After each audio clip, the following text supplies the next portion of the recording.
एक बार एक आदमी महान बुद्धा से मिलने आता है। वो बुद्धा से कहता है कि वो अपनी शिक्षाएं उसको सिखाएं, वो भी आसान भाषा में, ताकि वो उनकी बातों को आसानी से समझ सके। बुद्धा ने आदमी से पूछा, क्या तुम्हारी कोई बेटा है? तो उस आदमी ने बुद्ध को जवाब दिया, हाँ मेरा बेटा है। फिर बुद्ध ने पूछा कि क्या तुम्हारे भाई का कोई बेटा है? तो फिर उस आदमी ने उत्तर दिया, हाँ मेरे भाई का भी बेटा है। फिर बुद्ध ने उस आदमी से पूछा, क्या तुम्हारे पड़ोसी का कोई बेटा है? फिर उस आदमी ने जवाब दिया, हाँ मेरे पड़ोसी का भी बेटा है। फिर बुद्ध ने पूछा, क्या कोई ऐसा व्यक्ति जिसको तुम पर्सनली नहीं जानते हो, उसका भी कोई बेटा है? फिर उस इंसान ने जवाब दिया कि हाँ उस इंसान का भी बेटा है जिसको मैं पर्सनली नहीं जानता। महान बुद्धा ने उससे फिर पूछा, अच्छा ये बताओ, अगर तुम्हारी बेटी की मौत हो जाती है तो तुम्हें कितना दुख होगा और तुम्हें कैसा लगेगा? तब उस इंसान ने उत्तर दिया कि मेरे दुख का कोई अंत नहीं होगा, मुझे ये खबर सहन भी नहीं होगी, मुझे पता भी नहीं कि इसके बाद मैं जीवित रह पाऊंगा या नहीं। गौतम बुद्ध ने उस आदमी से फिर पूछा, अगर तुम्हारे भाई के बेटे की मृत्यु हो जाए तो तुम्हें कितना दुख होगा? तो फिर उस इंसान ने उत्तर दिया, मुझे तब भी दुख होगा, पर उतना नहीं होगा जितना कि मुझे मेरी बेटी की मृत्यु पर होगा। गौतम बुद्ध ने उस इंसान से एक बार फिर पूछा कि अगर तुम्हारे पड़ोसी की बेटी की मृत्यु हो जाए तो तुम्हें कैसा लगेगा? उस आदमी ने जवाब दिया कि मेरे भाई के बेटे की मृत्यु पर मुझे जितना दुख होगा, मुझे उससे कम दुख मेरे पड़ोसी की बेटे की मृत्यु पर होगा। महान बुद्ध ने उससे फिर पूछा कि अगर उस व्यक्ति के बेटे की मृत्यु हो जाए जिसे तुम पर्सनली नहीं जानते हो तो तुम्हें कितना दुख होगा? तब उस इंसान ने जवाब दिया कि तब मुझे कोई दुख नहीं होगा, क्योंकि मैं उसको जानता नहीं। फिर महान बुद्ध ने उस आदमी से पूछा कि अब तुम मुझे बताओ, हमारा दुख किस बात पर निर्भर करता है?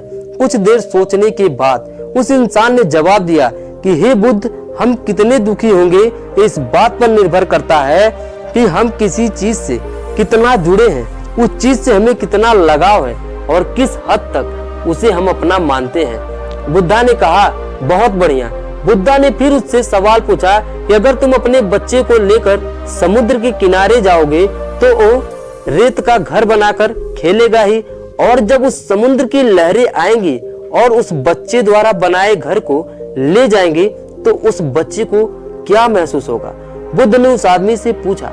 आदमी ने बुद्ध से कहा, हे बुद्ध, अगर लहरें उस बच्चे द्वारा बनाए गए घर को लेकर जाएंगी तो बच्चा रोने लगेगा। तभी बुद्ध पूछते हैं कि क्यों, तुम नहीं रोगे?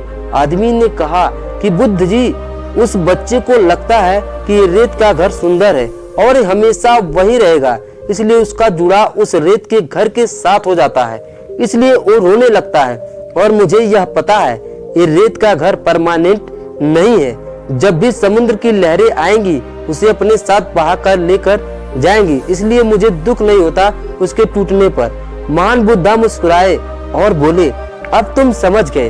अगर तुम इस ब्रह्मांड की शक्ति को जानने का प्रयास नहीं करते तब तुम इस अंतरहीन संसार में बस यूं ही चलते चले जाओगे।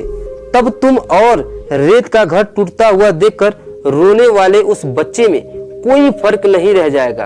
तो इस कहानी से हमें क्या सीख मिलती है कि अगर तुम सुखी रहना चाहते हो तो इस दुनिया में खुद को किसी से ज्यादा मत जोड़ो, क्योंकि इस दुनिया में कोई चीज परमानेंट नहीं है। अगर एक बात दिमाग में हमेशा याद रहे कि इस दुनिया में कोई भी चीज परमानेंट नहीं है, तो आपको कोई भी चीज छोड़कर जाएगी तो आपको दुख नहीं होगा, क्योंकि आपको पहले से ही पता होता है कि ये चीज परमानेंट नहीं है। बस आज के लिए इतना ही। अगर वीडियो पसंद आए तो आप कमेंट में एक या जरूर लिखिएगा, और ऐसी ही तमामों वीडियो हमारे चैनल पर आती रहेंगी जो आपके जीवन में बहुत अच्छा परिवर्तन लाएंगी। बस तो बने रहिए हमारे साथ, चैनल को सब्सक्राइब जरूर करिएगा। Wish you all the very best.